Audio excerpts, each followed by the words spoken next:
sandali na lang to. Omar, sino kausap mo dyan?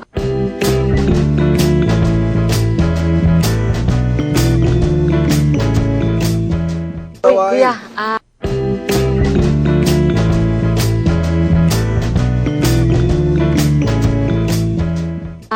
ito pong drawing ko. Huwag mo itinatago. Hindi dapat ikinahihiya ang mahusay na gawain.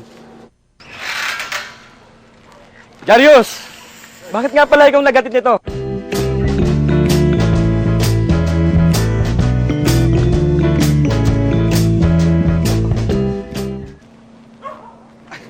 May sakit si Toto, kaya ako na nagdala ng mga gasol. Eksaktong dating mo. Omar, di mo ba naitatanong na si Jarius ang nagpundar at tumulong sa tindahan ko?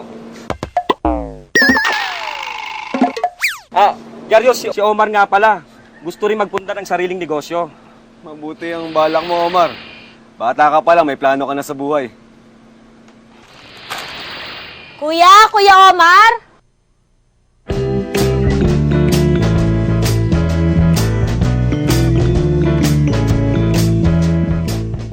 Birthday nga pala ni Sarah. Kuya Ali. Wala dito si Kuya Omar mo. Baka na masada. Sarah, pwede mong pakitingin yung yung mga plastic ng chichirya dyan. Pakibilang na lang kung ilan. Pwede mo ba kaming pagtimpla ng 2 kape? At saka yung ledger ko nga pala. Naiwan ko sa bakuran. Opo! Mabuti pa doon na lang natin sa loob ng tindahan pag-usapan ng tungkol sa negosyo. Oo, mabuti pa nga. Baka may maitulong pa ako. Tara. Okay to. Tara, sama ka.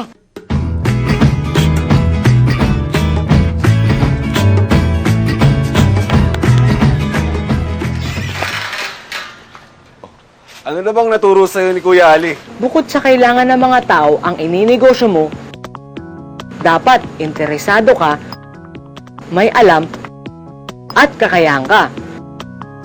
Importante rin pala sa pagninegosyo ang pondo na kailangan para maumpisan at mapatakbo ito. Ang lokasyon na dapat madaling hanapin at puntahan. At ang kompetisyon o ang kagayang negosyo na kaagaw para sa mga customers. Ali ka dyan. Baka mamaya sabihin ko kay Omar kung sino talaga sa atin ang wala na sa kalendaryo. O, Sasha, bago tayo maunahan ng kalendaryo sa birthday ni Sarah, Omar, ano ba talaga ang gusto mong gawin?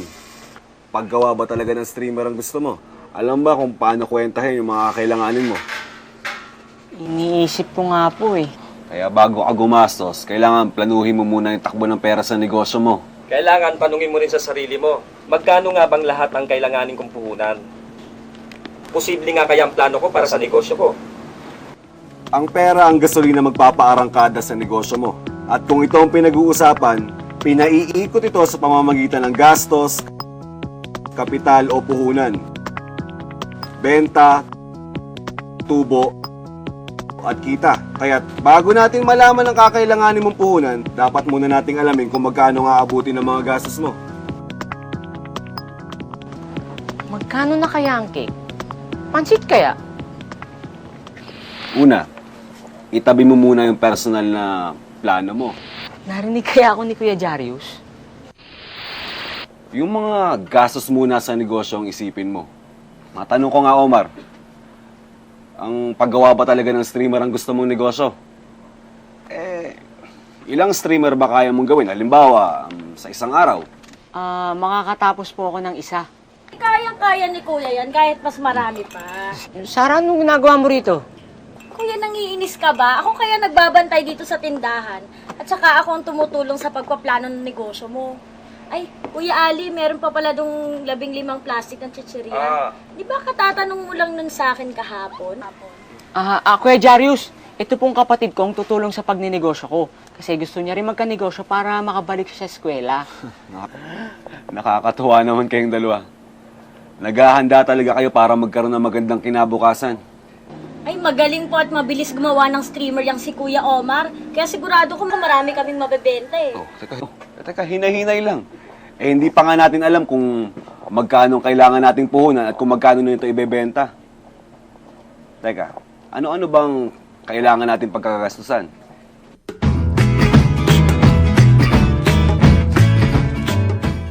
Eh di yung pong ang gawa ng streamer. Palagay mo, magkano yung naabutin? Yung mga telang pipintahan, mga 20 pesos kada yarda. Iba't iba nga lang ang bawat haba ng streamer. Depende kung anong kailangan ng customer. Kaya nga, alamin muna natin yung kabuuang gastos kada gawang streamer. E pagpalagay natin na sa simula, kumuha ka muna ng 10 yarda para sa isang buwan. 10 20 pesos, 200. Sa 120 kada isang lata ng pintura, pula, puti, itim, bali 360 yun. Para sa 10 yarda. Kasya na po kaya yun? Kailangan niya ng puti, pantapan sa mali-mali. Tsaka 50 pesos po para isang latang thinner. Hindi kuya, brush pa. Yung makapal, 50 pesos. Tapos yung medyo manipis, 40 pesos. Bale, 90 pesos lahat. Yun ba lahat ng materyales na kakailanganin niya? Opo. Oh, kung ganun, makukuha na natin yung gastos para doon sa materyales. Bale, 360 pesos para sa pintura. 50 pesos, thinner. 200 pesos, tela. 90 pesos, brush. Bale, 700 pesos lahat.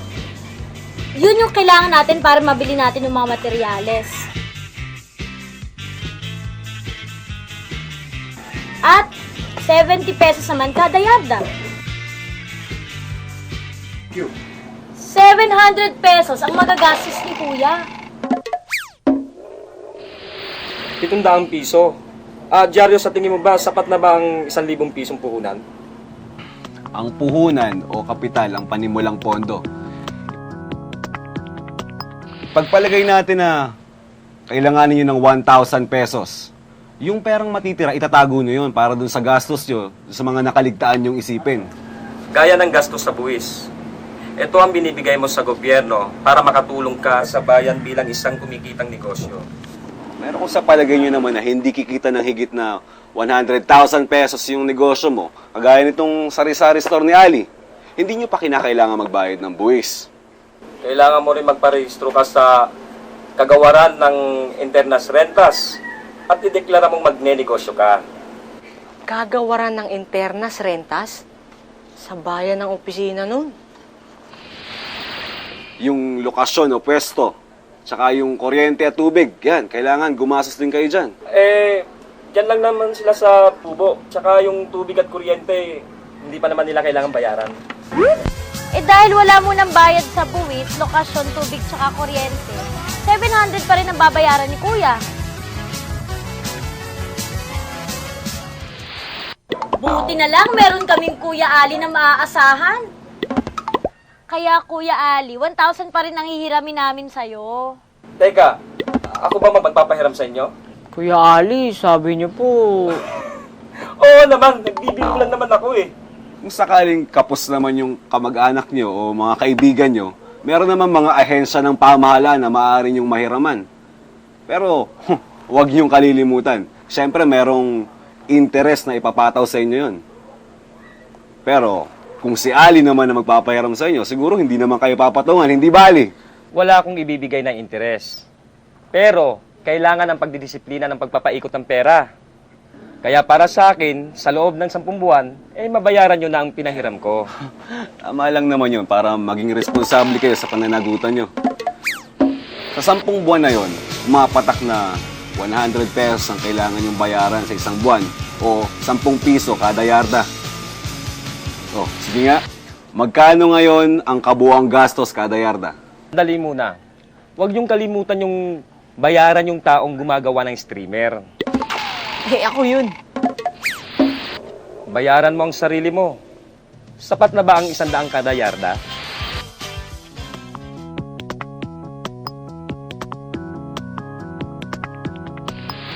Sa gastos ng materyales na 700 sa 10 yarda, 70 sa isang yarda. Sa 100 pesos na bayad utang, 10 piso ang bayad utang sa bawat yarda. At 100 naman sa paggawa nito.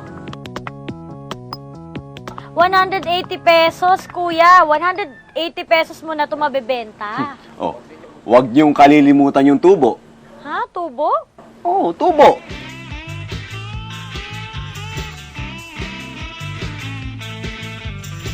Kadalas ay 20 hanggang 50% sa presyo ng produkto. Ikaw na ang bahala kung magkano ang tubo na ipapatong mo. Para ito sa serbisyo ng negosyo mo, sa pagbili ng materyales, sa pagbuo ng streamer. Ito ang halaga ng serbisyo na inukol sa negosyo mo. Kung 180 pesos po ang kabuang gastos at ibabase ko po ito sa 50%, 180 dadagdagan ng... 90 ay 270 pesos, kuya. Yan na nga ang presyo ng streamer kada yarda para sa negosyo mo. Basta tatandaan mo lang, Omar, huwag kang manggugulang sa kapwa mo para madaling bumalik yung biyaya. Yan nga ang lagi kong sinasabi kay Sarah. Siya ang namamahala dito sa negosyo at sa tindahan ko. Kuya Jarius, medyo naiinip na po ako eh. Pwede ko po bang malaman ang kita ko?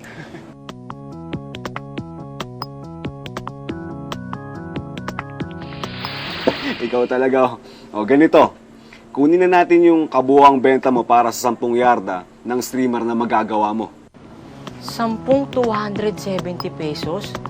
2,700 yun! O, natatandaan pa ba yung gastos mo? 1,800 po.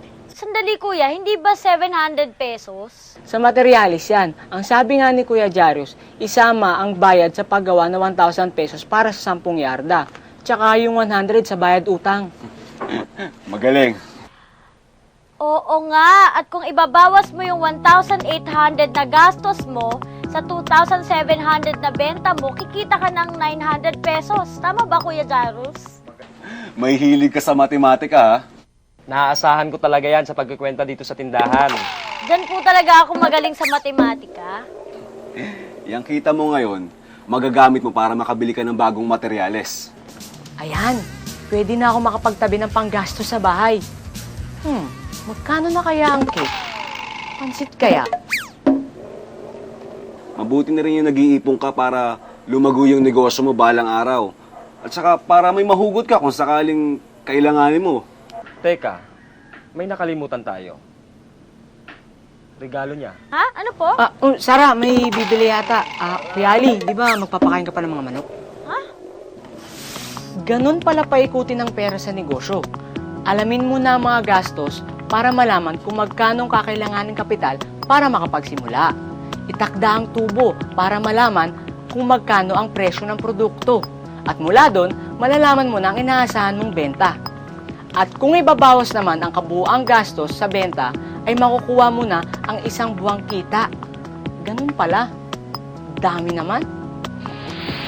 Kaya kakailanganin mo ng ledger para maitala mo yung pagpasok at paglabas ng pera. Yan, ledger. Ha? Tama. Oh, hihintayin ko yung imbitasyon para sa birthday ni Sarah, ha? Ay, pinsan, lapit na pala birthday mo, ha? Happy birthday! Ba't ka ba nandito? Teka, bibili ka ba ng candy? Kuya Omar, sinabi mo naman kay Moham na birthday ko. Hindi. Sabi ko na wala akong panghanda, di ba? Birthday mo? Hindi nyo alam birthday niya! Advance happy birthday! Sarah! Pinag-usapan namin dito yung tungkol sa ledger eh. Hindi, okay lang. Happy birthday to you! Happy birthday!